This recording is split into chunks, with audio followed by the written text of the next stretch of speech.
Hey there, and welcome to another Health Essentials podcast. I'm John Horton, your host. It's estimated that more than 80% of today's jobs are sedentary, a fancy way of saying most of us sit on our butts all day. What can you do, right? Desk jobs are at a desk. That makes it tough to get moving. But some folks believe they found a way to escape this on-your-rump rut. Simple treadmills known as walking pads can help you get in thousands of steps, even while clocked in at the office. Here's the question, though. Does this sort of movement really make a health and fitness difference, or are walking pads just the latest fad to catch our attention? We've got exercise physiologist Chris Dempers with us today to break it all down. He's one of the many trusted experts at Cleveland Clinic who pop into our weekly podcast to chat about health trends. So with that, let's find out whether using a walking pad is a step in the right direction.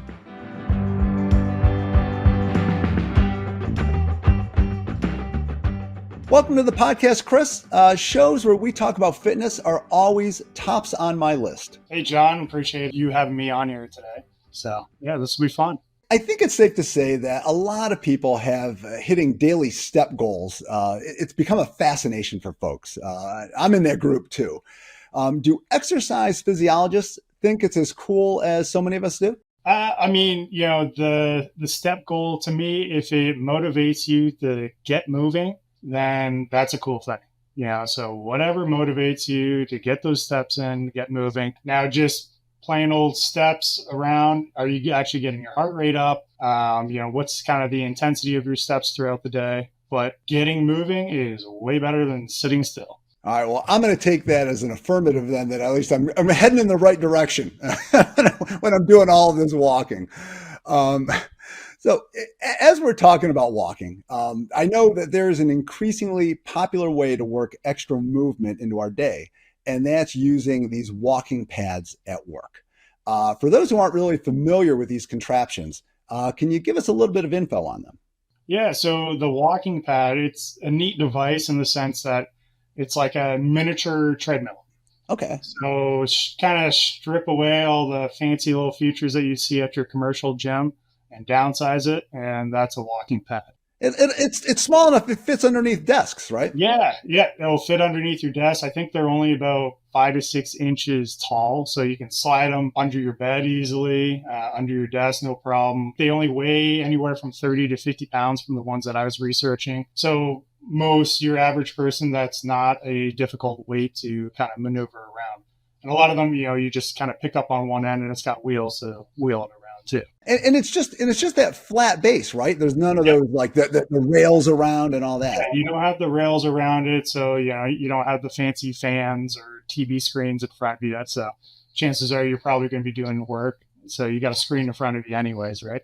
Well, that's true. We're all stuck with that. So, yeah. So from what you described, they seem really, really simple. So, I mean, are they really that easy to use too? Obviously, any sort of equipment, there's some assembly required, and any piece of machine, there may be some adjustments needed. So working in fitness centers for years, one thing we noticed with our treadmills is the belts do stretch up. So you do have to tighten them. And looking at some of the research with these walking pads, same thing happens. Over time, the belt will stretch. It may have some tracking issues, but they come with little tools that kind of walks you through how to do the little adjustments. So it is more user-friendly than our big commercial treadmills, but there is still some assembly required. And then as far as actually getting it going during a meeting or something, I mean, is it, I mean, can you kind of do it on the sly? I mean, is it that? Yeah, I mean, most of the remotes are similar to like a TV remote or like a little Roku remote. So it's a tiny little remote. You can just have it on your desk, hold it in your hand, and be upping your speed, lowering your speed, that kind of thing. Yeah, so you could do it when you're at a meeting, especially it sounds like if you're not talking, it's probably best. There still is some noise coming from. So lower speeds, obviously, you're going to get less noise. They range in speed. I think most of them will go up to like 3.8 miles per hour. So if you're walking at kind of like a 1 to 2 mile an hour speed, it's going to be a little less pounding on the feet. So hopefully you're not talking too much, but they'll probably see you bobbing around a little bit. Yeah. I've been in meetings where you can tell people are either think they're on a boat or, something else is going on. That head just keeps moving the whole time. Yeah. So, I mean, could you even type type on your keyboard or answer emails while you're on these? Oh, absolutely. To me, it would be the equivalent of seeing everybody walking around texting. So walking at normal speed, and to me, it's almost better. Your head's not down in a phone. You're more ergonomic position. So you're upright, and you're not going fast enough. So people can just easily type and do emails, take calls. We've talked about that whole looking at your phone thing a lot here. So Dr. Bang, who we've had for a previous podcast, would love hearing you say that. he would be 2 thumbs up on that. Good. So if you're going to use this, if you're going to stroll on a walking pad during a team meeting, and it sounds like you're going to be going pretty slowly, are you really getting any benefit out of that? That sort of, I guess, slow movement. It is better than sitting still. Let's put it that way. So even at a slower pace, you're still going to be burning calories. Now, typically, average walking speed is about 3 miles an hour. So with an average walking speed of about 3 miles an hour, you're burning typically anywhere from 4 to 5 calories per minute. Essentially, in a half-hour time frame of walking 30 minutes, you're going to be burning anywhere from, based on body weight too, that'll play a factor in it, 100 to 160 calories. It's helping a little bit, but this is not the sort of thing that's going to get you, I guess, marathon ready. No, definitely not. I mean, hey, there's plenty of those couch to 5K, so this could be a stepping stone within that path. In the world that we live in, a lot of times we're stuck sitting. I get fidgety enough behind the desk, so if I could be up moving around, that'd be great. And since you brought that up, let's spend a moment kind of talking about what happens when you spend hour after hour after hour sitting at a desk. I mean, it takes a toll on your body, right? Yep. Sitting is described as the new cigarette. Oh, wow.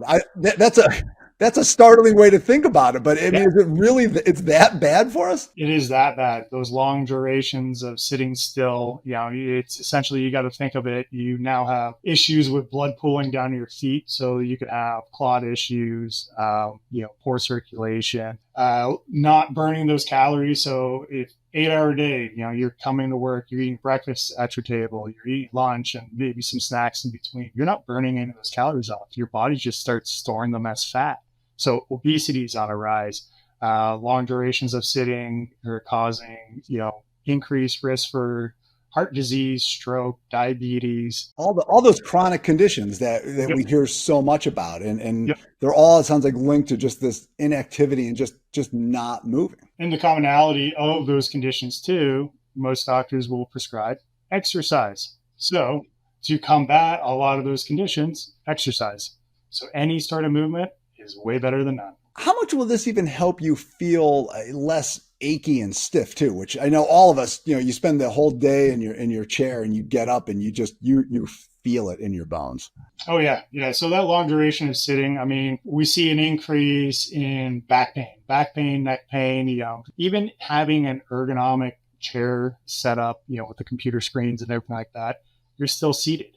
So your body is stuck in a stagnant position. Tendons and muscles are tightening up. So we're seeing a shift, the whole pelvis can shift, and then it's causing back pain because other things are pulling. So being upright in a normal anatomical position is where we're meant to be. And it's so wild to think that just like that little bit of movement is enough just to keep things loose and not stagnating. Oh yeah, no, I mean, it's not rocket science by any means. It's, sit still and you'll die faster. Keep everything moving. It's a use it or lose it mentality. You keep it moving, keep active, you're going to live longer. Now, you had talked about calories before, and I know a question that we've heard is, can you use a walking pad to help lose weight? Yeah, absolutely. I think so.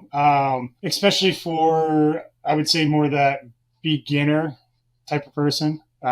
People who are a little bit more active and more regimented with their workouts, their body become a little bit more well adapted to their calorie intake and the amount of exercise they're extruding. So somebody who went from being sedentary to starting to use a walking pad, so these are calories that their body's not used to burning. They're going to start losing weight. So it sounds like, especially if you're somebody who's just getting into an exercise routine or working out, it can really do a lot for you. Oh, absolutely. But if you are somebody who's working out a lot, this is not going to sub in for your 5 mile run that you have planned that evening.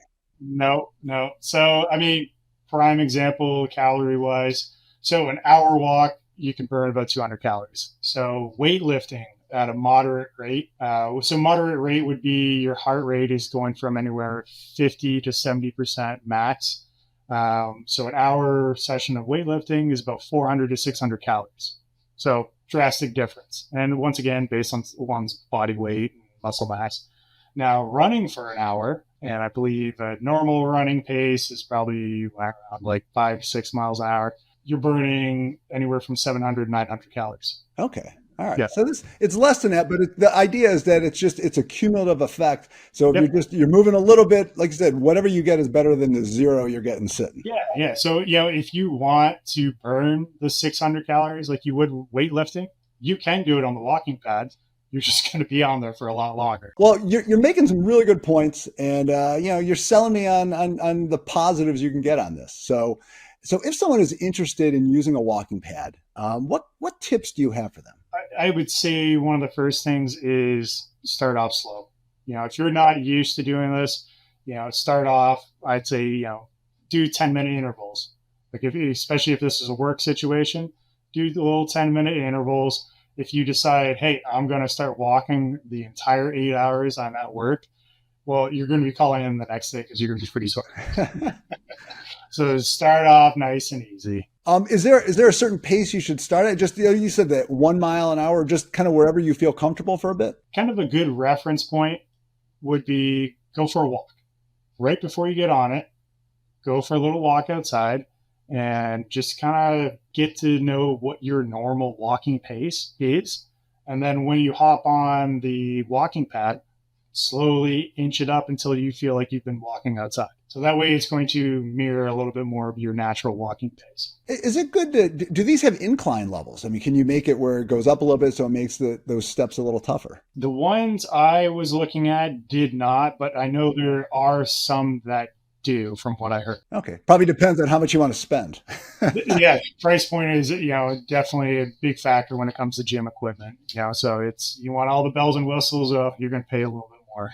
The problem with incline is if you're not used to walking up incline, you can actually cause some issues with your tendons in your feet. So like a plantar fasciitis, we'll get that. A lot of people will decide, hey, I want to walk uphill because it initiates more muscle groups, which means I'm going to burn more calories, but the tendons and the ankles and feet aren't used to it. So you get more of an overuse injury.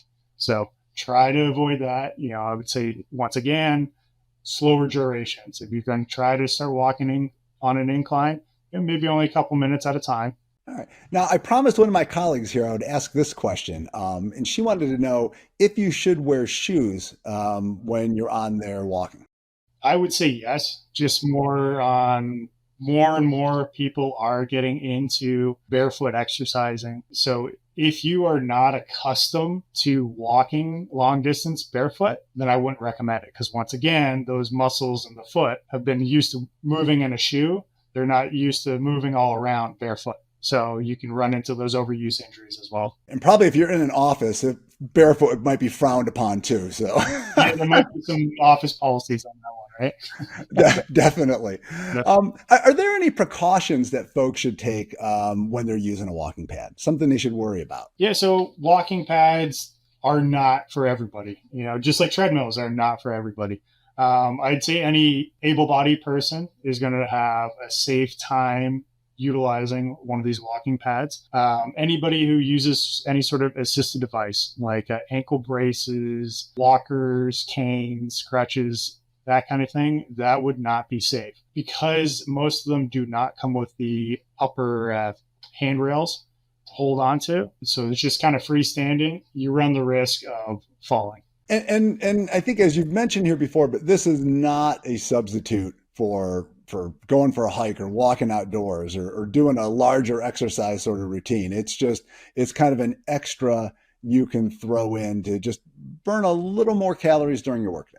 Exactly. Yeah. So, it's a useful tool to add to your exercise regimen. So if you are wanting to burn those extra calories, you're hitting it hard at the gym, you're doing the right thing, you're still not burning enough calories within your time frame. Well, if you have an opportunity for that 8-hour workday and you can burn some calories during that time, why not? So it might help you reach those fitness goals. All right. Well, we walked our way through this topic pretty well, Chris. But is there anything else you'd like to add before we head off in different directions?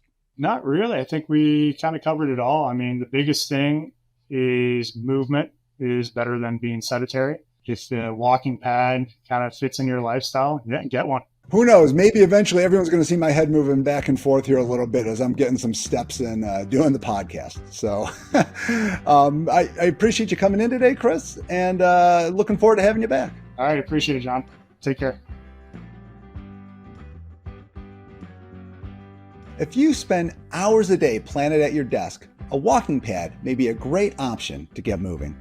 Even if you're just strolling along at 1 mile per hour, you're moving away from the potential negative effects of sitting disease. If you liked what you heard today, please hit the subscribe button and leave a comment to share your thoughts. Till next time, be well.